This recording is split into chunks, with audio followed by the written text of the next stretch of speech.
Good evening friends. मेरे YouTube channel advocate Amit Kumar Gupta में आपका स्वागत है। अपने इनकम टैक्स के केसेस की सीरीज में आज जो केस मैं आप लोगों के सामने डिस्कस करूंगा उस केस का नाम है principal commissioner of income tax versus Future First Info Services Private Limited. ये केस दिल्ली हाईकोर्ट ने डिसाइड किया। बहुत ही इंपॉर्टेंट जजमेंट है। 447 ITR पेज नंबर 299 299 पे रिपोर्ट हुआ और केस का जजमेंट 14 जुलाई 2022 को आया। फ्रेंड्स, टीडीएस के प्रोविजंस एक ऐसे प्रोविजंस हैं जिनका कंप्लाई करना एक एसएससी के लिए सबसे मुश्किल काम है, क्योंकि ये इतने गहन प्रोविजंस हैं कि कहीं ना कहीं एसएससी से गलती हो जाती है। पहली गलती, टीडीएस काटना है या नहीं काटना। यदि काटना है तो ज़्यादा रेट से काटना है, कम रेट से काटना है। तो ये बहुत सारे इश्यूज होते हैं जो कि टीडीएस में राइज होते हैं। ऐसा ही इशू इस प्रेजेंट केस में आया। एसएससी ने अपने डायरेक्टर्स को सैलरी पे करी थी, उनके ऊपर टीडीएस तो काटा लेकिन टीडीएस कम काटा। तो असेसिंग ऑफिसर ने सेक्शन 40A IA के अंदर एसएससी का एडिशन कर दिया कि आपने टीडीएस जो है वो कम काटा है, इसलिए जो 30% है डिसअलाउंस आपका बनता है।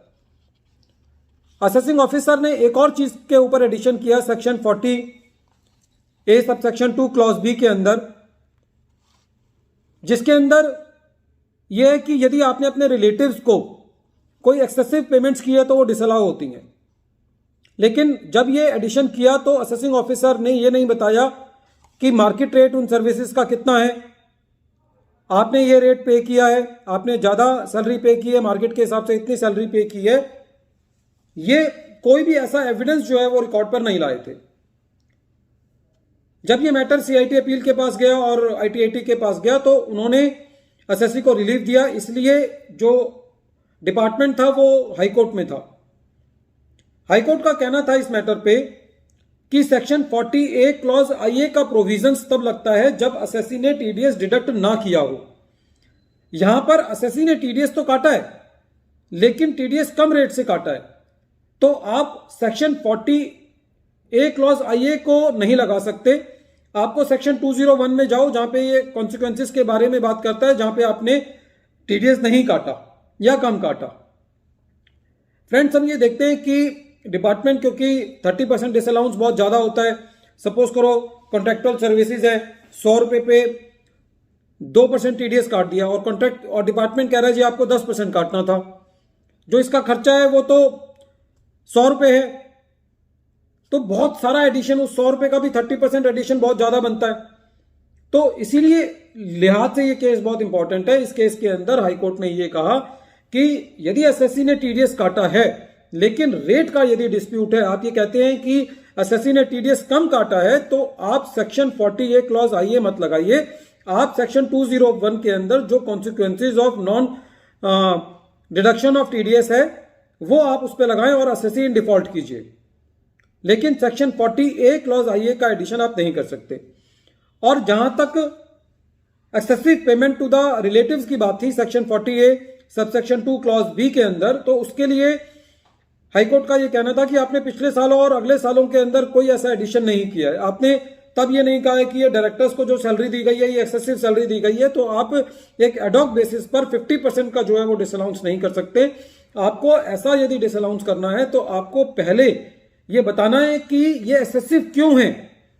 आपको उन सर्विसेज का मार्केट रेट बताना है कि इन सर्विसेज का मार्केट रेट है और एसएससी ने इन मार्केट रेट से ज्यादा सर्विसेज जो है वो सर्विसेज के लिए अपने रिलेटिव्स को, जो कि रिलेटिव की डेफिनेशन में आते हैं, उनको एक्सेसिव अमाउंट पे किया है।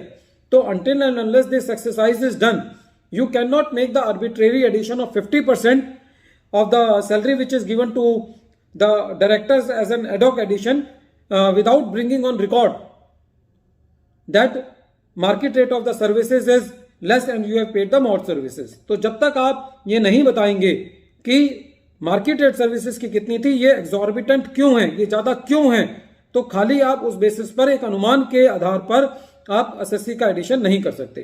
फ्रेंड्स, ये केस बहुत इंपॉर्टेंट है जहां पे सेक्शन 40A क्लॉज IA का एडिशन किया जाता है कम टीडीएस काटने पर और रिलेटिव्स को जो पेमेंट की जाती है वो डिसअलाउ कर दी जाती है आर्बिट्रेरी तरीके से, अनुमान के आधार पर। एक बार फिर मैं केस का नाम रिपीट कर रहा हूं। केस का नाम है principal commissioner of income tax versus Future First Info Services Private limited.